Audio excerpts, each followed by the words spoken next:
आप सभी को नमस्कार। अब देखिए हम आज ऑर्डर, जजमेंट और डिक्री के बारे में क्या अंतर है उसके बारे में जानने की कोशिश करेंगे। ऑर्डर किसे कहते हैं, जजमेंट किसे कहते हैं और डिक्री किसे कहते हैं, इनके बारे में, इन तीन चीजों के बारे में जानने की कोशिश करेंगे। तो देखिए ऑर्डर और जजमेंट, यहाँ पर डिक्री के बारे में हमारे को यहाँ कुछ बताया गया है, लेकिन इस चीज के बारे में समझने से पहले अगर हम साधारण भाषा में समझें तो फॉर एग्जांपल जैसे मान लीजिए एक क्लास का हम एग्जांपल ले लेते हैं। एक क्लास का उदाहरण हम आपके सामने रखते हैं। जैसे मान लीजिए फॉर एग्जांपल जैसे आप क्लास से एब्सेंट हो जाते हैं, तो जब अगले दिन आप आओगे तो वार्निंग इशू करते हैं टीचर कि देखिए ये बच्चे जो हैं वो शरारती हैं, वो नहीं आ रहे हैं, तो मैं स्ट्रिक्टली आपको वार्न करती हूँ कि मैं आपके अगेंस्ट एक्शन ले लूंगी, मैं फाइन कर दूंगी आपके अगेंस्ट। तो प्लीज आप रेगुलर क्लास में आए, अदरवाइज आपके अगेंस्ट फाइन लग जाएगा। तो this is something you can say order, order issue हो गए। ठीक है। अब देखिए जजमेंट की बात करते हैं। तो जैसे मान लीजिए कोई एग्जाम हो रहा है, तो जो आपने क्वेश्चन पेपर लिखा, तो आपने सवालों के जवाब दिए, तो कोई रीजन बेस्ड होंगे, आपने कोई लॉजिक अप्लाई किया होगा, उसके बेसिस पे आपने क्वेश्चंस का जवाब दिया। तो यहाँ पर आपने लॉजिक अप्लाई करा, कोई रीजन अप्लाई करा, उसके बेसिस पे जो आपने सवालों के आंसर दिए, तो वो एक जजमेंट है। वो आपने जजमेंट अप्लाई करी और उसके बेसिस आपने सवालों के जवाब दिए। और जब डिक्री की बात आती है तो डिक्री आपकी बेसिकली मार्कशीट हो गई। अब जैसे मान लीजिए टीचर ने जो आपने पेपर लिखा, जो हम जजमेंट की बात कर रहे हैं, जहां पर आपने लॉजिक अप्लाई करा, अब उसके बेसिस पे हो सकता है आपको फेल कर दिया गया। लेकिन अगर आपको मार्क्स मिले हैं, तो वो जो भी पास फेल, जो भी टीचर ने जो भी डिसीजन लिया, तो वो एक समवट डिक्री, फिर वो डिक्री पास हुई। क्या आप पास हुए, आपने कितने मार्क्स लिए, या क्या आप फेल हो गए, तो somewhat you can say that is decree. अगर हम थोड़ा सा सिंपल इसको समझने की कोशिश करते हैं, अब थोड़ा सा और आसानी की भाषा में, अब थोड़ा सा हम आगे चले जाते हैं। जैसे ऑर्डर क्या होता है, तो ऑर्डर बेसिकली सिविल दीवानी वादों की बात हो रही है, उन वादों की बात है। तो सिविल कोर्ट द्वारा जो है ये प्रोनाउंस किया जाता है, मतलब सिविल कोर्ट घोषणा करता है। तो ऑर्डर जो कौन करता है, आपका सिविल कोर्ट। तो एक तो चीज आप ये चीज ध्यान रखें कि कौन करता है, सिविल कोर्ट। और दूसरा, ये डिक्री नहीं होती है, यानी कि जो ऑर्डर है वो डिक्री नहीं कहलाई जाएगी। क्या नहीं कहलाई जाएगी, डिक्री नहीं कहलाई जाएगी। तो ऑर्डर डिक्री नहीं होती है। और फॉर्मल एक्सप्रेशन, मतलब फॉर्मल एक्सप्रेशन कहने का मतलब औपचारिक अभिव्यक्ति होती है कोर्ट की। अगर हिंदी में से समझें तो सिविल कोर्ट का ये फैसला होता है, एक फरमान नहीं होना चाहिए, यानी कि ये ऑर्डर नहीं होना चाहिए। और फॉर्मल एक्सप्रेशन यानी कि औपचारिक अभिव्यक्ति, कोर्ट जो है औपचारिक रूप में इसको प्रोनाउंस करेगा, आप कह सकते हैं कि इन राइटिंग करेगा। तो ये ऑर्डर होता है। अब उसके बाद judgement, statement of fact, point of determination, decision, reason. तो ये जैसे हम आपको बता रहे थे कि आपने सवालों के जवाब दिए, क्वेश्चंस जो आपको क्वेश्चन सीट क्वेश्चंस दिया गया, पेपर दिया गया, उसके आपने जवाब दिए, तो स्टेटमेंट ऑफ फैक्ट है। कहने का मतलब आपने तथ्य पर कहा गया, आपने तथ्य पर कहा, तो कथन, स्टेटमेंट ऑफ फैक्ट। और उसके बाद पॉइंट ऑफ डिटर्मिनेशन, यानी कि किस बेसिस पे आपने उस चीज को फाइनलाइज करा, किस चीज पे आप, किस बेसिस पे आपने उस चीज को डिसाइड करा, उसके क्या लॉजिक हैं, तो वो निर्धारण बिंदु कहलाए जाते हैं। और उसके बाद आपने डिसीजन दिया, आपने क्या निर्णय दिया, वो भी इसका जजमेंट का हिस्सा होता है।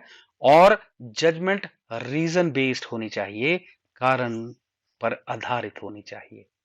तो ये कुछ यहाँ जजमेंट के कुछ पॉइंट्स हैं जिसको हम जजमेंट कहते हैं। अब उसके बाद डिक्री, डिक्री क्या होता है, एडजुडिकेशन, यानी कि अधिनिर्णयन, यानी कि कोर्ट ने एडजुडिकेट किया।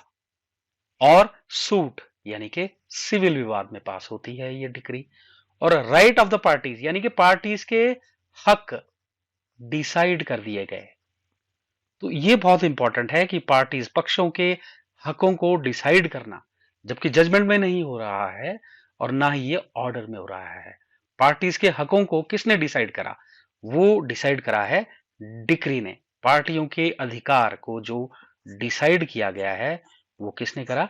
डिक्री ने किया है। तो प्लीज ये एक डिस्टिंक्शन है, ये एक पॉइंट ऑफ डिफरेंस है, ये एक अंतर है जो ऑर्डर, जजमेंट और डिक्री में करता है, या ये कहें कि ऑर्डर और डिक्री में करता है। और कंक्लूसिव डिटर्मिनेशन यानी कि अब कंक्लूसिव कंक्लूसिव रिजल्ट, निर्णायक निर्धारण, फाइनली उस चीज ने डिसाइड कर दिया। और फॉर्मल एक्सप्रेशन सभी में आ रहा है, औपचारिक अभिव्यक्ति इन राइटिंग उसको डिक्लेयर किया गया। अब एक और चीज में अगर लास्ट में हम इसको और भी आसानी से समझने की कोशिश करें तो फॉर एग्जांपल जैसे अयोध्या केस है,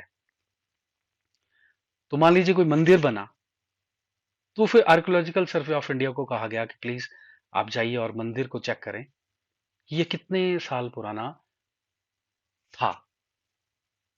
तो यहां पर पार्टीज के हकों को डिसाइड नहीं किया जा रहा है, बल्कि ऑर्डर दिया गया। क्या दिया गया? ऑर्डर दिया गया कि आप चेक करें कि ये मंदिर कितना पुराना है।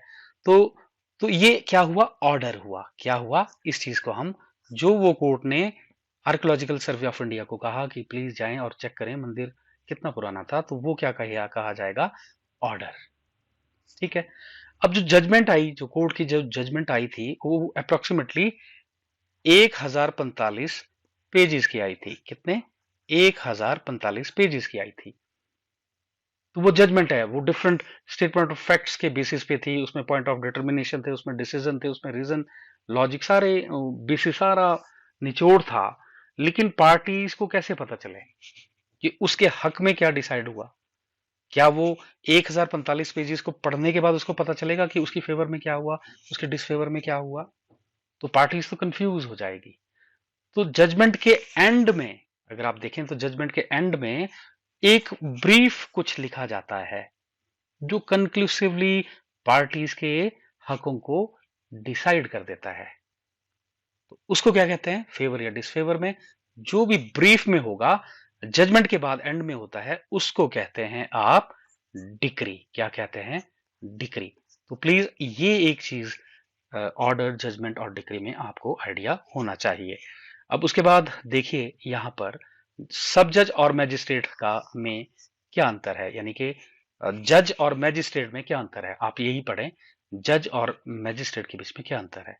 तो सिविल मामलों को देखने वाला जज और क्रिमिनल, फौजदारी मामलों को देखने वाला मैजिस्ट्रेट होता है।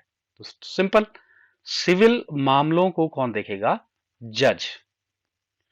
और फौजदारी मामले यानी कि जो क्रिमिनल मामले हैं उसको कौन देखेगा?